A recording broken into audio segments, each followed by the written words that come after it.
Texas Democrats have turned out in full force for the primaries. Early voting numbers show about twice as many Democrats have already cast a ballot compared to the number that came out in 2014 during the previous non-presidential cycle. Here to talk about this is Travis County GOP Chairman Matt Mackowiak and Ed Espinoza from Progress, Texas. Thank you both for being here. Sure. Good to be here.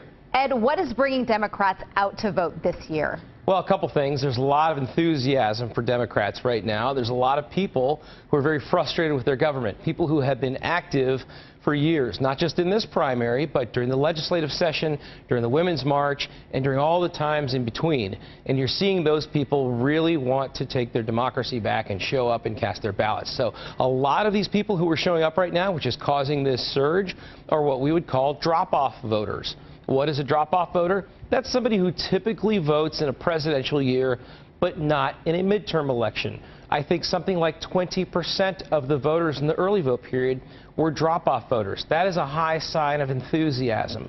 And like you said, the turnout in Travis County and in Texas as a whole is higher than it was in 2014, higher than it was in 2010 and 2006. Okay, Matt, is an increased Democratic voter turnout something you're concerned about?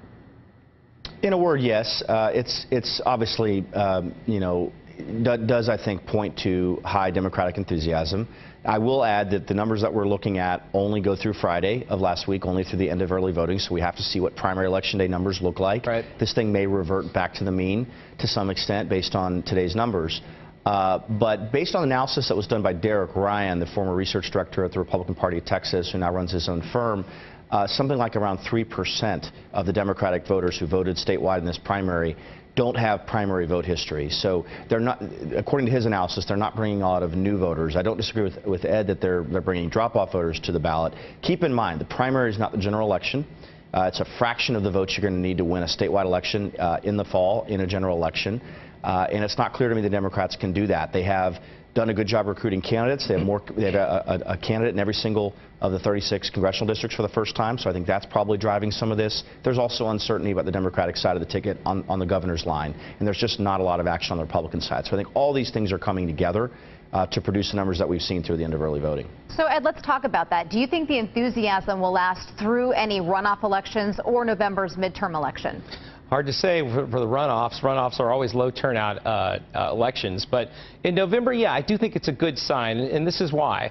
Typically, turnout in primaries doesn't necessarily indicate what the turnout in the general election will be. But what it does do is it indicates how enthusiastic an electorate is, how well that year might look for them. And right now, we know that it's looking very good for Democrats. It's looking very above average, not above average, but maybe slightly above average for Republicans. I think turnout for Democrats is more than 100%. Turnout for Republicans is above 15% of what it was 4 years ago. So we shall see. It's going to be an exciting night. It's going to be a largely unpredictable night on the Democratic side. Matt, which races do you expect to be close or even go into a runoff? Well, I think the big questions for the primary tonight are, number one, who are the two candidates in the runoff on the Democratic side for governor, and how does that match the two most credible candidates, Andrew White and Lupe Valdez, who's in first place, or is there a surprise? Number two, does Land Commissioner George P. Bush avoid a runoff? I actually think he will, but we'll see. And then number three, who are the nominees in these congressional races? You've got three of which are going to be targeted by both sides, all of which are held by Republicans, and then you have a number of open seats. So there's a ton of other interesting stuff going on.